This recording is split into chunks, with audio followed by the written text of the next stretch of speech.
వేలుడంత లేదు అది నా భర్త కంటి మీద అలా కొడితే దాన్ని తిట్టి నాలుగు తగిలించాల్సింది పోయి దాన్ని వెనకేసుకొస్తున్నావా? కన్న తల్లిగా నా బిడ్డని మందలించాలో ఏం చేయాలో నాకు తెలుసు. నువ్వు చెప్పాల్సిన అవసరం ఏం లేదు. తల్లి తల్లి అని ఓ తెగ గొప్పలు చెప్పుకోవడం కాదు. పిల్లలు తప్పు చేస్తే తల్లిగా కొట్టాలి, తిట్టాలి, అంతేగాని ఇలా నెత్తికెక్కించుకోకూడదు.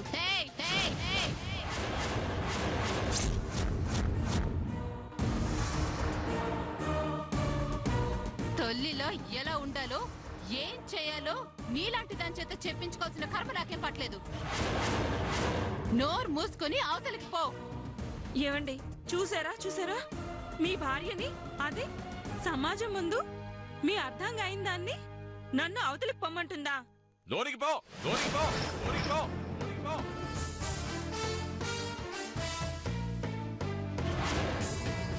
మీరు నన్నే అంటున్నారా? అనండి, అనండి. ఇంతలేసి మాట్లాడుతుంటే ఇంక వీళ్ళు నన్ను ఇక్కడ ఉండనిస్తారా? ఎక్కడుండాల్సిన వాళ్ళు అక్కడ ఉండకపోతే ఇలాగే జరుగుతుంది, ఇలాగే జరుగుతుంది. అంటే అంటే ఏంటి? నేనెక్కడుండాలంట? నీ స్థానం ఏంటో నీకే తెలుసు. నా చేత ఎందుకు చెప్పిస్తావు? అవునా? అయితే ఏంటంట? నేను వీధిలో ఉండాల్సిందానా?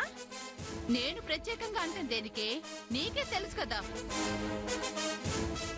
ఎక్కడుండాల్సిందానివో, ఎక్కడుండాల్సిందానివో.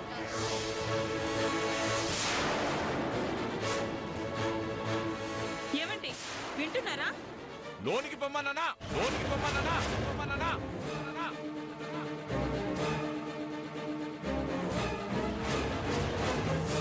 ఏ నేనెందుకు పోవాలి? నేను మీ భార్యనే, అది గుర్తుంచుకోండి. అవునా? అగ్ని సాక్షిగా 7 అడుగులు నడిచి ఆయన చేత 3 ముళ్ళు వేయించుకున్న దాన్ని నేనెవర్ని? అది నాకు అనవసరం. అవును, నీకు అనవసరమే. ఆడదన్నాక మంచి మర్యాద, వినయం, విధేయత ఇలాంటి లక్షణాలన్నీ ఉండాలి. కానీ నీకు అలాంటివేవి అవసరం లేదే. అన్నీ అనవసరమే.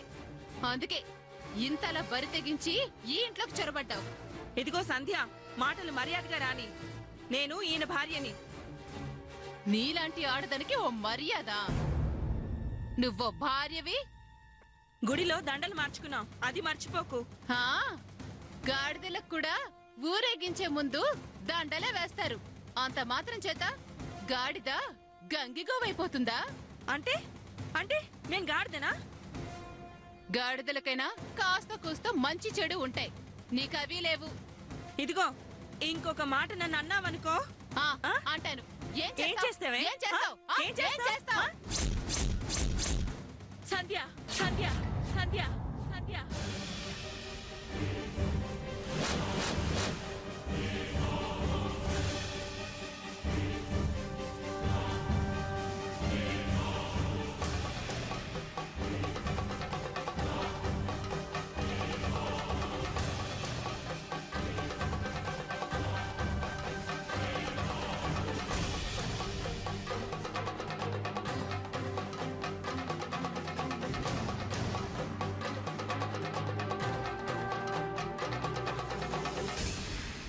సంధ్య, ఏందిది?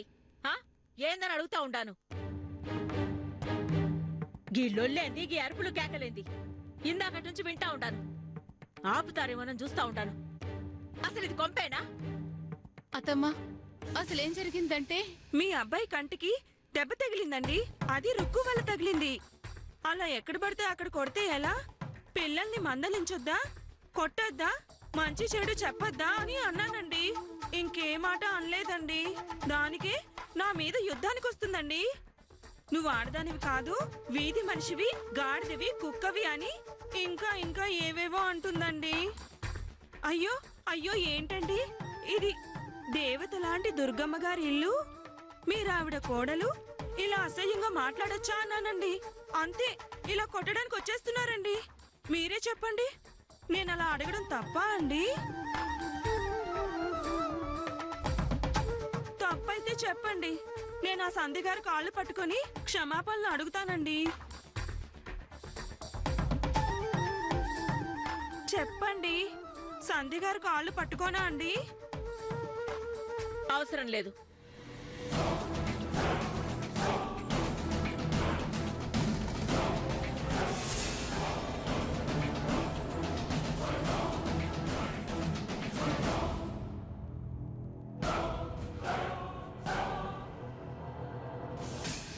ఏంటి సంధ్య ఈ గోల? చిన్న విషయానికి ఎందుకు ఇంత గొడవ చేస్తా ఉండవు? అయ్యో అత్తమ్మా, నేను మాట్లాడమాక.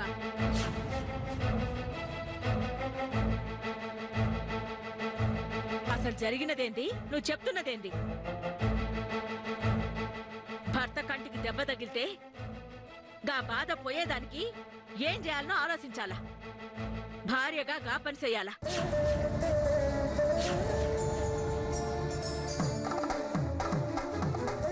గదొదిలేసి గీ బాధన పెట్టుకున్నాడేంది? అత్తమ్మా, నేను చెప్పేది కాస్త వినండి. ఏంటి వినేది? గీ ఇంటి కోడలుగా నువ్వొచ్చెన్నేళ్ళయింది, గీ పిల్ల వచ్చి ఎన్ని దినాలయింది?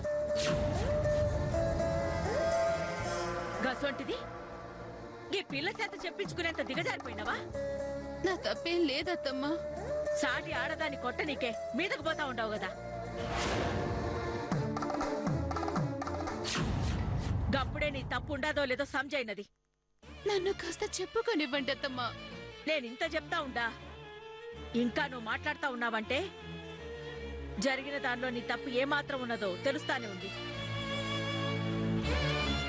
ఆడదంటే నలుగురు నవ్వుకునేలా ఉండకూడదు, నలుగురికి ఆదర్శంగా ఉండాలా. నలుగురు మెచ్చుకునేలా ఉండాలా. 4 గోడల మధ్య ఉండాల్సిన ఇంటి విషయాన్ని నువ్వే గోల చేసుకుని గొడవ చేసుకుంటా ఉండవు. ఒక్కటి గుర్తుంచుకో సంధ్య, ఇంటి గుట్టుని నుదుటి బొట్టుని కాపాడుకున్నంత జాగ్రత్తగా కాపాడుకోవాలి ఆడది. గదే గా ఇంటికి శోభని, ఆడదానికి సౌభాగ్యాన్ని తెచ్చిపెడతది.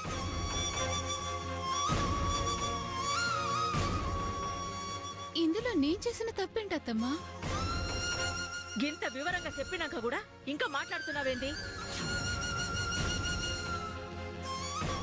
గింత చెప్పినా నీకు అర్థం కాలేదు అంటే ఇంకా నిన్నేమనాలా? భర్తకేదైనా బాధ కలిగితే గా బాధను ఎట్లా పోగొట్టాలి, అందుకు భార్యగా ఏం చేయాలా అని ఆలోచించాలి తప్ప గిట్ల అల్లరి చేసుకోరెవరు. పో లోపలికి.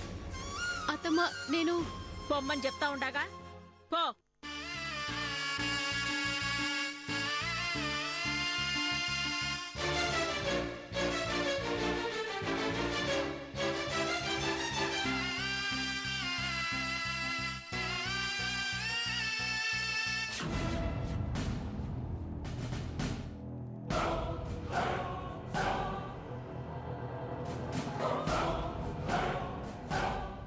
జీవించే వాళ్ళ మాటల కన్నా నటించే వాళ్ళ మాటలనే నమ్ముతుంది ఈ సమాజం.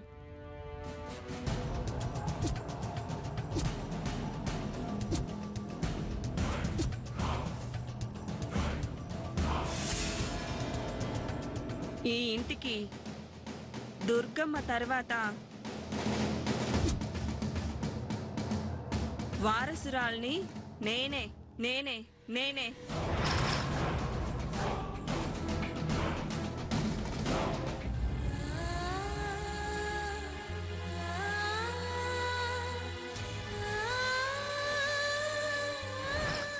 భర్త కంటికి దెబ్బ తగిలితే గా బాధ పోయేదానికి ఏం చేయాలనో ఆలోచించాలా. భార్యగా గా పని చెయ్యాలా. అక్క,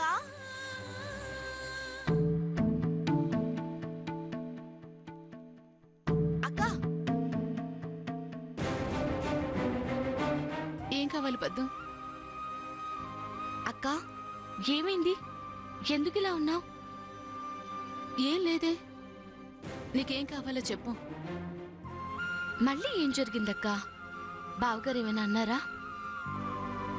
లేక ఆ మైత్రి ఏదైనా వాగిందా? నన్నెవరూ ఏమీ అనలేదు.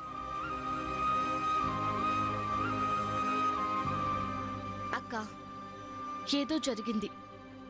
ఏం జరిగింది?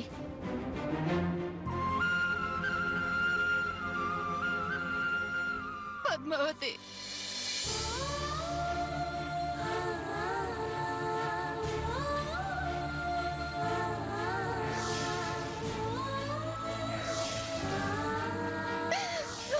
అక్క, ఏంటిది? ఊరుకో అక్క. ఎందుకు ఇంతలా ఏడుస్తున్నావు? అసలు ఏం జరిగిందక్క? నాతో చెప్పక్క. కడుపు చించుకుంటే కాళ్ళ మీద పడ్డం తప్ప ఒరిగేదేముంటుంది పద్మావతి? అసలు ఎవరికి చెప్పుకున్నా నా బాధని ఆర్చేవారెవరు, తీర్చేవారెవరు? అంటే నీకు నేను లేనా అక్క?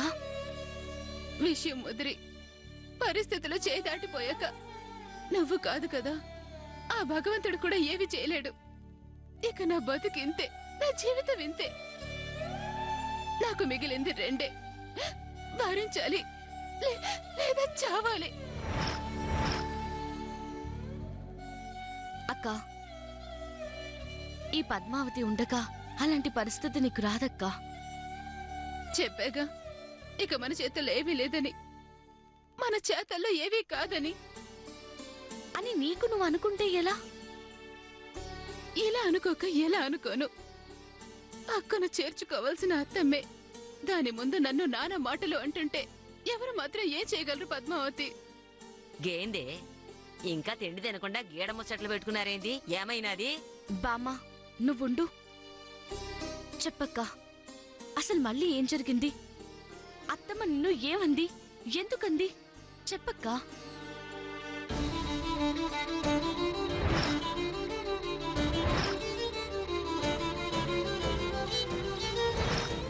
భర్త కంటికి దెబ్బ తగిలితే గా బాధ పోయేదానికి ఏం చేయాలనో ఆలోచించాలా. భార్యగా గా పని చెయ్యాలా.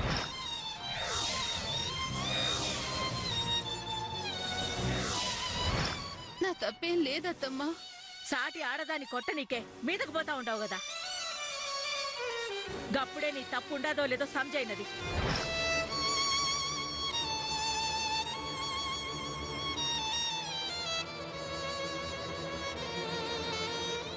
ఏమీ లేని వచ్చి గొడవ చేసింది ఆ మైథిలి అయితే, అత్తమ్మ చేత తిట్లు తిన్నది నేను. అత్తమ్మ తిట్టిందని నేనసలు బాధపడటం లేదు. కానీ అక్కడ ఏం జరిగింది, ఏంటి, తప్పు ఎవరిది అని తెలుసుకోకుండా, కనీసం నేను చెప్పాలనుకున్న మాట కూడా వినకుండా అత్తమ్మ ఆ మైథిలి ముందు నన్ను అంతలేసే మాటలు అంటుంటే తట్టుకోలేకపోయాను. నేను ఇంటికి కోడలుగా వచ్చినప్పటి నుంచి అత్తమ్మ ఏనాడు నన్ను అలా మందలించలేదు. అక్కడికి అది కావాల్సిందైనట్టు, నేను పరాయిదాన్నైనట్టు అలా ఉన్నాయి అత్తమ్మ మాటలు. నేనేం పాపం చేశాను పద్మావతి? అసలు అసలు ఈ ఇంటి పెద్ద కోడల్ని నేనా, ఆ మైథిలీనా? చెప్పండి బామ్మ. అడుగుతుందిగా, చెప్పు బామ్మ. నేనేం చెప్పనే? మరి ఎవరు చెప్తారు? ఈ మాట నన్ను అడిగితే నేనేం చేయను? నువ్వు ఏం చెయ్యక, ఎవరు ఏమీ చేయక ఎన్నాళ్ళిలా ఇలా ఎవ్వరికి వాళ్ళు మౌనంగా ఉంటే ఇక మైథిలి ఆగడాలకి, దాని పొగరికి అంత ఉంటుందా? ఏం చేస్తావే? అది ఈ ఇంటికి శనిలా దాపురించింది. అలా అని ఒక మాట అనేసి అక్కని 4 మాటలతో ఓదార్చి వెళ్లాల్సిన చిన్న విషయం కాదు బామ్మ ఇది. గది కాదే. నువ్వుండు బామ్మ.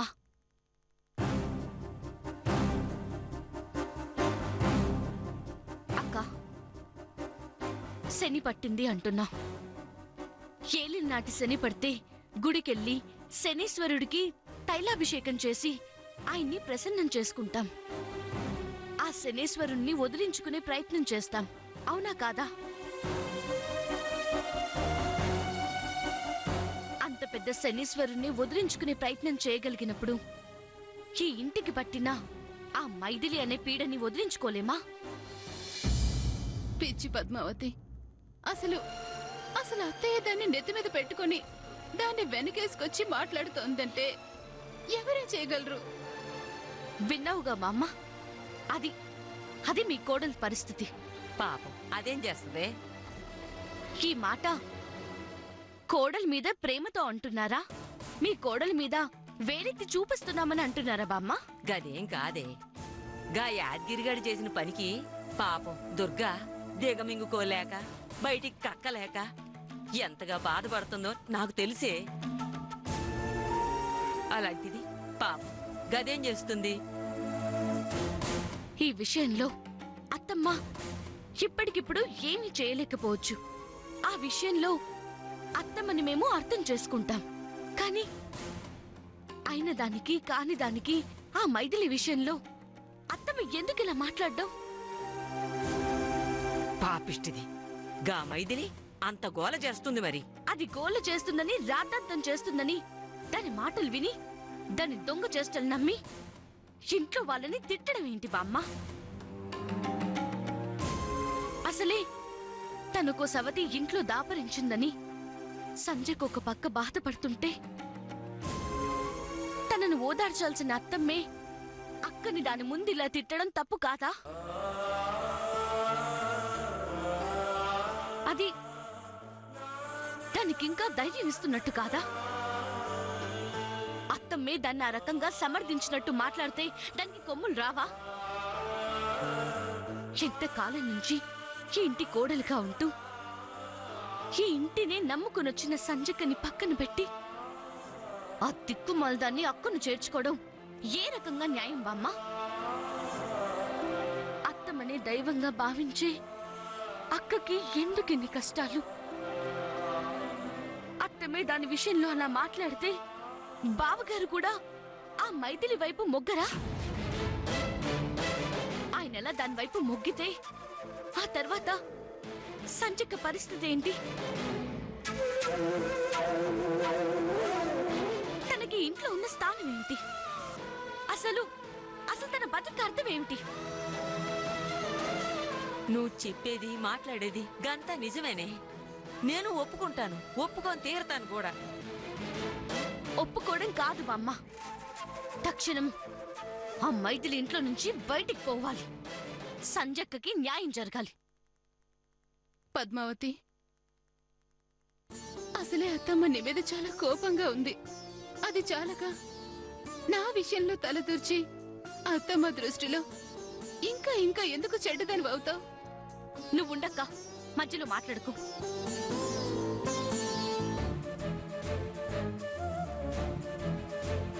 చెప్పండి బామ్మ, అక్కకి న్యాయం ఎవరు చేస్తారు?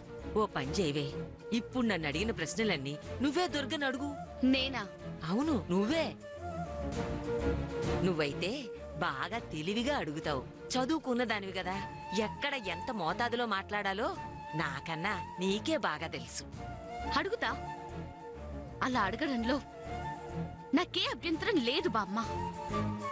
పద్మావతి, అలాంటి పిచ్చి పనులు చేయకు.